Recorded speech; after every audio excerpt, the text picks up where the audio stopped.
என்னை பெற்று பெயர் கொடுத்த தாய் தந்தையை வணங்கி, கற்றுக் கொடுக்கும் ஆசிரியராய் உயரச் செய்த அனைத்து ஆன்றோர்களையும் சான்றோர்களையும் வணங்கி, கல் தோன்றி மண் தோன்றா காலத்தே முன் தோன்றிய மூத்த மொழியாம் தமிழை வாழ்த்தி, இந்த இனிய மாலை நேரத்திலே சில மணித்துளிகளை உங்களுடன் செலவிடுவதில் நான் மிகுந்த மகிழ்ச்சி அடைகிறேன். இன்றைய இந்த ஆர்வி கிட்ஸ் பள்ளியின் 4வது ஆண்டு விழாவிற்கு வருகை தந்திருக்கக்கூடிய சிறப்பு விருந்தினர்களான பிஎஸ்ஜிஆர் கிருஷ்ணம்மாள் கல்லூரியின் முன்னாள் இணை பேராசிரியர் திருமதி சுமதி கே சுவாமி அவர்களே, பீடம்பள்ளி ஊராட்சி மன்றத்தின் முன்னாள் தலைவர் திரு குமரவேல் கோவிந்தராஜ் அவர்களே, மற்றும் பட்டணம் ஊராட்சி மன்றத்தின் தலைவர் கோமதி செல்வகுமார் மற்றும் இலக்கிய அணி தலைவர் திரு செல்வகுமார் அவர்களே, இந்த பள்ளியினுடைய நிறுவனர் திரு பூவேந்திரகுமார் அவர்களே, தாளாளர் திருமதி சங்கீதா அவர்களே, மற்றும் அவருடைய உறவினர்களாகவும் நண்பர்களாகவும் மேடையில் வீற்றிருக்கக்கூடிய ஆன்றோர் பெருமக்களே, இந்த பள்ளியில் நம்முடைய குழந்தைகளின் எதிர்காலம் வானளாவிய அளவு இருக்கும் என்ற ஆசையில் அழகான வலிமையான அடித்தளத்தை அமைப்பதற்காக இந்த பள்ளியிலே சேர்த்திருத்து பல கனவுகளோடு காத்திருக்கக்கூடிய பெற்றோர்களே, தங்கள் திறமைகளை வெளிப்படுத்த காத்திருக்கக்கூடிய குழந்தைகளே மற்றும் ஊர் பொதுமக்களே, உங்கள் அனைவரையும் வணங்கி மகிழ்கிறேன். அன்பு, அறிவு, பண்பு, பரிவு, அடக்கம், தன்னலமின்மை, சேவை, நேர்மை, உண்மை போன்ற பல நற்பண்புகளுக்கு எடுத்துக்காட்டாக திகழ்ந்தவர் மறைந்த மேதகு குடியரசுத் தலைவர் டாக்டர் APJ அப்துல் கலாம் அவர்கள். அவர்கள் மாணவர்களை பார்த்து கனவு காணுங்கள் என்றார்.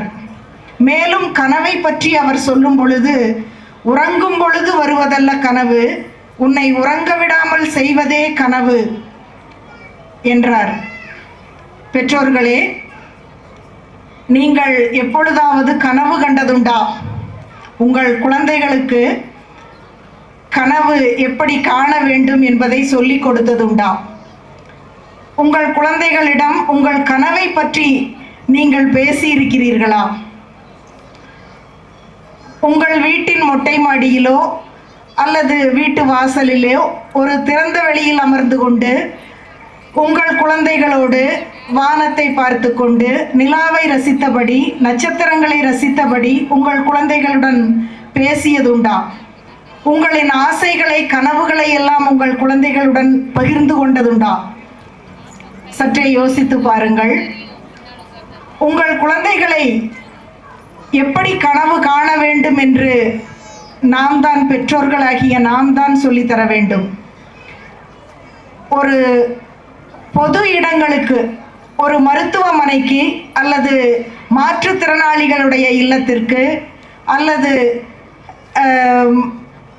உடல் ஊனமுற்றோர்கள், சிறப்பு குழந்தைகள் அவர்கள் வாழக்கூடிய அந்த இடங்களுக்கெல்லாம் உங்கள் குழந்தைகளை அழைத்து சென்று அவர்களுக்கு அந்த இடங்களை காட்டுங்கள்.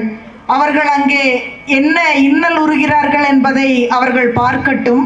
அப்படி பார்க்கும் பொழுது, அதை பற்றி வீட்டில் வந்து பேசும் பொழுது அந்த குழந்தைகளிடம் சொல்லுங்கள், அவர்கள் எவ்வளவு நடைமுறை வாழ்க்கையில் சிக்கல்களை அனுபவிக்கிறார்கள், அந்த சிக்கல்களை தீர்ப்பதற்கு நம்மால் எந்த விதத்தில் உதவி செய்ய முடியும் என்பதை பற்றி பேசுங்கள். உங்கள் குழந்தையினுடைய ஆழ் மனதில் ஒரு மருத்துவர் ஒளிந்திருக்கலாம். அந்த மருத்துவருக்கான பொறியை உங்களுடைய அந்த பேச்சு தட்டி எழுப்பலாம். கோயில்களுக்கும் வானுயர்ந்த கட்டடங்களுக்கும் அழைத்து செல்லுங்கள். மிகப்பெரிய கட்டடங்களை கட்டக்கூடிய இடங்களுக்கு அழைத்து செல்லுங்கள். அணைகள், கோட்டைகள், அரண்மனைகள் போன்ற இடங்களுக்கு உங்கள் குழந்தைகளை அழைத்து செல்லுங்கள். வீட்டிற்கு வந்து அதை பற்றி உங்கள் குழந்தைகளோடு பேசும் பொழுது உங்கள் குழந்தைகளுக்குள் ஒளிந்திருக்கின்ற ஒரு பொறியாளரோ அல்லது கட்டடக்கடை வடிவமைப்பாளரோ அங்கு வெளிப்படலாம். அவர்கள் அதை பற்றிய கனவை காண தொடங்கலாம். உங்களுடைய குழந்தைகளிடம் பொது வெளிகளில் ஒரு கூட்டங்கள் நடைபெறும் இடங்களுக்கு, போக்குவரத்து காவலர்கள் போக்குவரத்தை சீர் செய்யும் இடங்களுக்கு, மாவட்ட ஆட்சித்தலைவர் அவருடைய அதிகாரத்தை செலுத்தும் இடங்களுக்கெல்லாம் அழைத்து சென்று வேடிக்கை காட்டுங்கள். அங்கு நடக்கக்கூடிய செய்திகளை எல்லாம் அவர்களை உற்று பார்க்க சொல்லுங்கள்.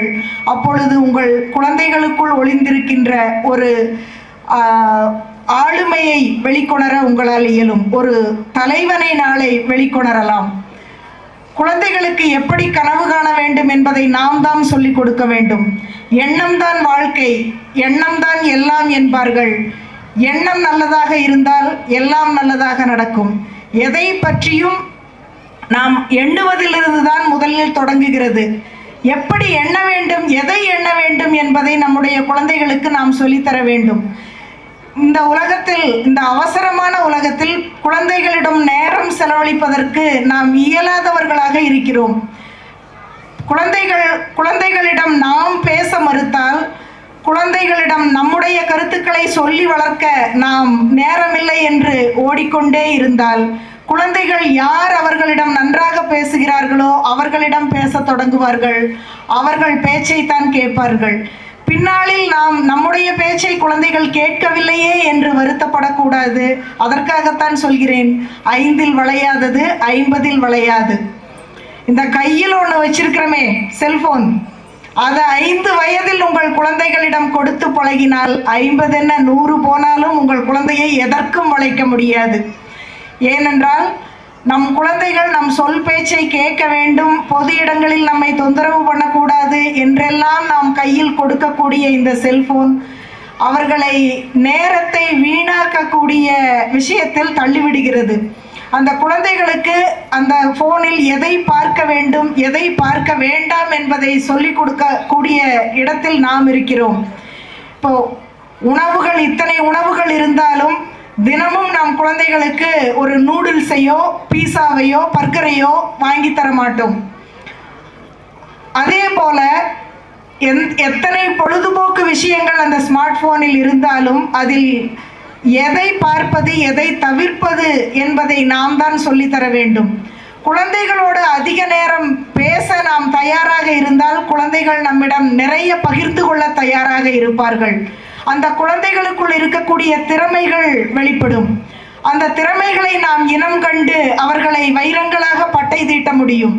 அப்போ குழந்தைகளிடம் பேசுவதற்கு நாம் நேரம் ஒதுக்க வேண்டும். குழந்தைகளை கவனிப்பதற்கு நாம் நேரம் ஒதுக்க வேண்டும். குழந்தைகளோடு நாம் நம்முடைய எதிர்கால திட்டங்களை பேச வேண்டும்.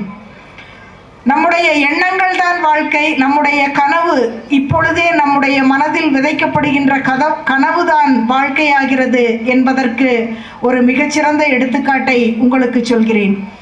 ஒரு 25 ஆண்டுகள் இருக்கலாம். 25 ஆண்டுகளுக்கு முன்பு 2 பெண்கள் வீட்டிற்கு வாசலில் போட்டிருந்த கயிற்றுக்கட்டலில் அமர்ந்து வானத்தை பார்த்தபடி, நிலாவை ரசித்தபடி, நட்சத்திரங்களோடு பேசிக்கொண்டு அவர்களுடைய எதிர்கால திட்டங்களை கண்ணில் கனவுகளோடு பேசிக்கொண்டிருந்தார்கள். அந்த பேச்சில் பெரும்பாலும் ஒரு பள்ளியை தொடங்குவது பற்றியும் அந்த பள்ளியை எப்படியெல்லாம் வளர்க்கலாம் என்பதை பற்றியும் இருக்கும். அந்த பெண்களில் ஒருவர் இந்த பள்ளியின் தாளாளர், மற்றொருவர் இந்த பள்ளிக்கு இன்று சிறப்பு விருந்தினராக உங்களுடன் பேசிக்கொண்டிருப்பவர். இந்த கனவுகள் எதிர்காலத்தில் எப்படி நம்மை வளர்க்கும் என்பதற்கு மிகச்சிறந்த எடுத்துக்காட்டை நான் வேறெங்கும் சொல்ல வேண்டியதில்லை. எண்ணங்கள் தான் வாழ்க்கை என்று முன்பே சொன்னேன். எண்ணங்களை செழுமைப்படுத்திக் கொள்ள வேண்டும். முன்பொரு காலத்தில் ஒரு குழந்தை, ஒரு அழகான ஆண் குழந்தை பள்ளிக்கு செல்கிறது. அந்த காலத்தில் நான் சொல்கின்ற கதை ஒரு 150 ஆண்டுகள், 55 ஆண்டுகளுக்கு முன்னால். அந்த குழந்தை பள்ளிக்கு செல்கிறது. இப்போது போல 2 சக்கர வாகனங்களோ 4 சக்கர வாகனங்களோ இல்லாத காலம். அந்த குழந்தையை அவர்களுடைய பெற்றோர்கள் குதிரை வண்டியில் பள்ளிக்கு அனுப்புகிறார்கள். அந்த குதிரை வண்டியை டோங்கா என்று அழைப்பார்கள். அந்த குதிரை வண்டி ஓட்டுபவனை டோங்கா வாலா என்று சொல்லுவார்கள். இந்த குழந்தைக்கு அந்த குதிரையின் மீதும் குதிரை வண்டிக்காரனின் மீதும் ஒரு மிகப்பெரிய ஆச்சரியம் இருந்தது. அந்த குதிரையை அவன் குதிரை வண்டியில் தாவி ஏறுவது, அந்த குதிரை சீறி பாய்வது, அவன் வண்டியில் ஏறியது முதலாக பள்ளியில் இறங்கும் வரை அந்த குதிரை வண்டிக்காரனையும் குதிரையையும் ஆச்சரியத்தோடு பார்த்து கொண்டே இருப்பான். ஒரு நாள் பள்ளியில் அவனுடைய வகுப்பாசிரியர் கேட்டார், ஒவ்வொரு குழந்தையாக எழுப்பி நீங்கள் எதிர்காலத்தில் என்னவாக போகிறீர்கள் என்று. நம்ம குழந்தைங்கிட்ட கேட்கும்போது நம்ம குழந்தைங்கள் என்ன சொல்லுவாங்கன்னு உங்களுக்கு தெரியும் இல்லையா? நாம் என்ன சொல்லி தர்றோமோ அதை சொல்லுவாங்க. ஒரு ஆள் மருத்துவருங்கிறான், ஒரு ஆள் என்ஜினியருங்கிறான், ஒரு ஆள் டாக்டர், ஒரு ஆள் வழக்கறிஞர், ஒரு ஆள் அரசியல் தலைவர், ஒரு ஆள் இராணுவ வீரர். இந்த மாதிரி ஒவ்வொரு குழந்தைகளும் தங்களுடைய விருப்பத்தை பகிர்ந்து கொண்டே வருகிறார்கள். இந்த குழந்தையின் முறை வைந்தது. இந்த குழந்தை எழுந்து நின்று சற்றும் யோசிக்காமல் நான் டோங்காவாலாவாக போகிறேன் என்றார். அனைவரும் கொல்லென்று சிரித்தார்கள். டோங்காவாலா என்று கைகொட்டி குழந்தைகள் அவனை ஏளனம் செய்தார்கள். அன்று மாலை வரை ஒரே சிரிப்பும் கும்மாளமும் தான். அந்த குழந்தையின் முகம் வாடி போய் துவண்டு போய் மாலை வீடு வந்து சேர்ந்தான். அவன் அம்மா என்ன நடந்தது என்று கேட்கும் பொழுது அவன் பள்ளியில் நடந்ததை பற்றி அவனுடைய அம்மாவிடம் சொன்னான். டோங்காவாலா என்றால் தப்பா? அது அவ்வளவு மோசமா? ஏன் நான் டோங்காவாலாவாக ஆகக்கூடாதா அம்மா என்று அவன் தன்னுடைய அம்மாவிடம் கேட்டான். அந்த அம்மா சொன்னார், டோங்கோவாலாவாக நீ ஆகலாம், தப்பே இல்லை. ஆனால் எப்படிப்பட்ட குதிரை வண்டிக்காரனாக நீ ஆக வேண்டும் என்று காட்டுகிறேன் வா என்று அந்த குழந்தையை தன்னுடைய கையை பிடித்து இழுத்து கொண்டு போய் அந்த ஒரு சுவரில் மாட்டப்பட்ட படத்தின் முன்னால் நிறுத்தி, நீ குதிரை வண்டிக்காரனாக ஆகலாம், ஆனால் இதை போல ஒரு குதிரை வண்டிக்காரனாக ஆக வேண்டும் என்று சொன்னார். அந்த சுவரில் என்ன படம் மாட்டப்பட்டிருந்தது என்று தெரியுமா? அர்ஜுனனுக்கு கிருஷ்ண பரமாத்மா கீதா உபதேசம் செய்யக்கூடிய படம் மாட்டப்பட்டிருந்தது. அந்த 4-5 குதிரைகள் பூட்டிய தேரில் குதிரை வண்டிக்காரனாக நின்று கொண்டு அர்ஜுனனுக்கு கீதா உபதேசம் செய்கின்ற அந்த படம் மாட்டப்பட்டிருந்தது. இந்த நிகழ்வு அந்த குழந்தையின் மனதில் ஆழமாக பதிந்தது. பின்னாளில் அவன் இந்த இந்து சமயத்தையே உலகெங்கும் கொண்டு சேர்க்கின்ற ஒரு வீரத்துறவியாக விவேகானந்தராக மாறினார். இந்த ஒரு சிறு கதையின் மூலம் நீங்கள் என்ன தெரிந்து கொள்ளலாம் என்றால், நாம் நம்முடைய குழந்தைகளிடம் எதை சொல்லி வளர்க்கிறோமோ அதுவாகவே ஆகிறார்கள். நம்முடைய குழந்தைகளிடம் நல்லதை சொல்லி வளர்த்தால் அந்த குழந்தைகள் நல்லவர்களாக மாறுகிறார்கள். எண்ணம்தான் வாழ்க்கை, எண்ணம்தான் எல்லாம். இதையே பாரதியாரும் எண்ணிய முடிதல் வேண்டும், நல்லவே எண்ணல் வேண்டும், திண்ணிய நெஞ்சம் வேண்டும், தெளிந்த நல் அறிவு வேண்டும், நினைவு நல்லது வேண்டும், நெருங்கின பொருள் கைப்பொழ வேண்டும் என்று பாடினார். எண்ணியதை எண்ணியாங்கு எய்துவர் என்று எண்ணியர் திண்ணியராக பெறின் என்று வள்ளுவரும் இதையேதான் அழுத்தமாக எடுத்துரைத்திருக்கிறார். ஆகவே நம்முடைய குழந்தைகள் எதை நினைக்க வேண்டும், எதை பேச வேண்டும், எதை பழக வேண்டும் என்பதை வடிவமைப்பதில் பெற்றோர்களுக்கும் ஆசிரியர்களுக்கும் முக்கிய பங்கு இருக்கின்றது. இறைவன் நிறைய விதைகளை ஒரு தோட்டக்காரனிடம் கொடுத்தான். ஒரு அழகிய தோட்டத்திலே ஊன்ற சொல்லி இறைவன் பல விதமான விதைகளை கொடுத்தான். அந்த விதைகளில் அழகான வண்ணங்களில் பல நிற வண்ணங்களில் மலரக்கூடிய பூச்செடிகளின் விதைகள் இருந்தன. நுகர்ந்தவுடனே பரவசத்தை ஏற்படுத்தக்கூடிய மலர் செடிகளின் விதைகள் இருந்தன. சுவையான காய்களை கனிகளை கொடுக்கக்கூடிய மரங்கள் செடிகளின் விதைகள் இருந்தன. உயர்ந்த கட்டடங்களை கலைப்பொருட்களை உருவாக்கக்கூடிய மரங்களின் விதைகள் இருந்தன. அரிய மூலிகை விதைகள் இருந்தன. அனைத்தையும் அந்த தோட்டக்காரன் தோட்டத்தில் நட்டான். ஆனால் அந்த தோட்டக்காரனுக்கு பிடித்தது என்னவோ வெண்டைக்காய். அவன் என்ன செய்தான்? முளைக்கின்ற எல்லா விதைகளையும் செடிகளையும் பிடுங்கி வீசிவிட்டு அவன் வெண்டைக்காய் விதையை ஊன்றி வெண்டை செடிகளாக வளர்த்தான். ஆகவே அன்பான ஆசிரிய பெருமக்களே, உங்களிடம் வேண்டி கேட்டுக்கொள்கிறேன், பல திறமைகளோடு வரக்கூடிய குழந்தைகளை மதிப்பெண்களை மற்றும் உற்பத்தி செய்கின்ற வெண்டைக்காய்களாக மாற்றிவிடாதீர்கள்.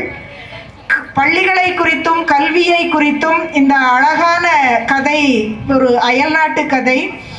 இது சற்று யோசிக்க வேண்டிய விஷயமாக இருக்கிறது. குழந்தைகளை மதிப்பெண் வாங்குகின்ற இயந்திரங்களாக மாற்றாமல் ஒவ்வொரு குழந்தைகளுக்கும் ஒளிந்திருக்கக்கூடிய திறமைகளை நாம் வளர்த்தெடுக்க வேண்டும். குழந்தைகளை உறவினர்கள் வீட்டிற்கு அனுப்புங்கள், உறவினர்களோடு பேச செய்யுங்கள். இன்றைய காலகட்டத்தில் எல்லா வீட்டிலும் ஒற்றை ஒற்றை குழந்தைகளாக வைத்து கொண்டிருக்கிறோம். தாத்தா, பாட்டி, பெரியப்பா, பெரியம்மா, சித்தி, சித்தப்பா, அத்தை, மாமா, இன்னும் மாமன், மச்சான், மைத்துனர், இந்த மாதிரியான உறவுகள் எல்லாமே பிற்காலத்தில் இன்னும் 20-30 ஆண்டுகளுக்கு பின்பு அழியக்கூடிய சொற்களாக மாறிவிடுமோ என்ற அச்சம் உள்ளது. ஆகவே குழந்தைகளை உறவினர்களோடு நண்பர்களோடு பழக விடுங்கள். அவர்கள் சண்டையிடட்டும், உறவினர்கள் வீடுகளில் போய் சென்றதை கேட்டு அவர்களுக்கு தேவையானதை கேட்டு வரட்டும், வளரட்டும். அவர்கள் அப்படி வளரும் பொழுது அவர்களுக்குள் இருக்கக்கூடிய ஒரு ஆளுமை திறமை வளர்கிறது. அந்த ஆளுமை திறமை பிற்காலத்தில் அவர்கள் சமுதாயத்தில் எல்லா இடங்களிலும் எளிதில் பழகக்கூடியவர்களாக அவர்களை மாற்றுகின்றது. எனவே குழந்தைகளை நன்றாக நாம் வளர்க்க வேண்டும். குழந்தை வளர்ப்பில் அதிக கவனங்களை செலுத்த வேண்டும். பல திறமைகளோடு பள்ளிக்கு வரக்கூடிய குழந்தைகளை அந்த பிஞ்சு கரங்களுக்கு இந்த உலகத்தை தைரியமாக சந்திக்கக்கூடிய வாய்ப்பை ஆசிரியர்கள் ஏற்படுத்தி தருமாறு கேட்டுக்கொண்டு எனது உரையை நிறைவு செய்கிறேன். நன்றி, வணக்கம்.